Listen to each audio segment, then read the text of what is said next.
자, 이제 본격적으로 NPL에 대해서 한번 보도록 하겠습니다. NPL. 여러분들, 은행은 공적 기관입니까? 아니면 개인 회사입니까?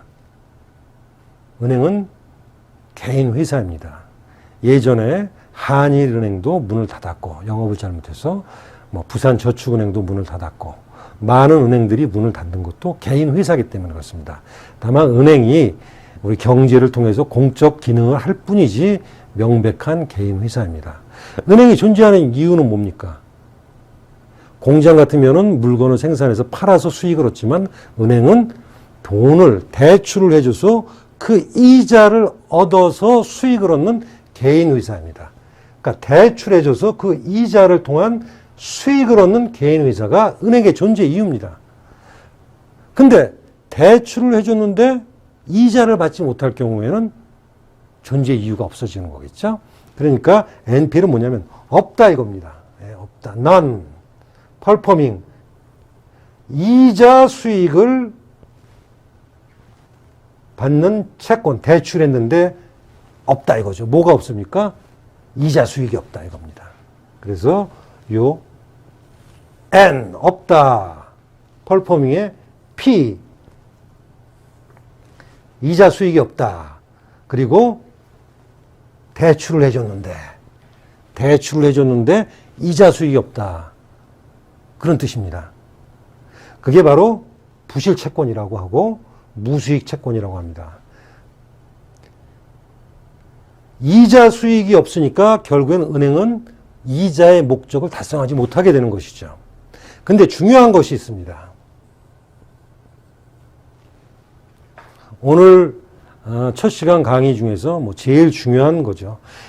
이자 수익의 목적이 부실해졌다는 것이지 채권 확보, 어떤 손해가 발생했다는 것이 아니라는 거. 이게 제일 중요합니다. 그리고 일반적으로 언제까지의 그 부실을 보느냐. 3개월 이상 연체된 경우를 일반적으로 NPL이라고 합니다. 그러니까 은행에서 대출을 받았는데 이자를 3개월 동안 3개월 이상 연체가 되면은 그거는 은행이 대출을 해서 이자를 받으려는 그 목적이 달성되지 않았다. 그리고 그것은 부실하다. 그 목적, 이자 수익에 대한 목적이 부실하다는 것이 무슨 손해를 봤다든지 아니면 돈 받을 길이 막혔다든지 그런 뜻이 아닙니다. 어떻게 보면 부실 채권은 다른 경우에는 튼실 채권이 될 수도 있는 것이죠. 그래서 다시 한번 강조드리면 이자 수익이라는 어떤 목적이 부실해졌던가 하지 경제적으로 손해를 봤다, 이득을 봤다 이건 별개의 문제입니다. 그리고 NPL 중 담보부 부실 채권이 있습니다. 담보부 부실 채권. 담보부. 이번 강의의 주된 테마가 담보부 부실 채권입니다. 그러면 그 반대로 무담보부 부실 채권도 있습니다. 그러니까 은행에서 돈을 빌려줄 때 그 돈을 갚지 못할 담보를 제공하시오. 그 제공하는 부동산을 우리가 담보로 제공된 부동산이라고 그러고 그렇게 채권을 돈을 빌려주면서 못 갚을 걸 대비해서 부동산의 근저당권을 설정하는 경우를 담보부 채권이라고 하는데 그 채권을 그렇게 해서 돈을 빌려줬는데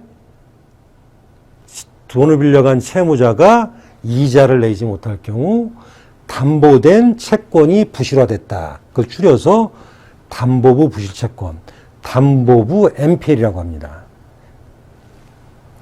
은행에서 원금과 이자를 내지 못할 경우를 담보하기 위해서 대출된 채권이 이자 3개월 이상을 연체한 경우를 말하는 것이죠.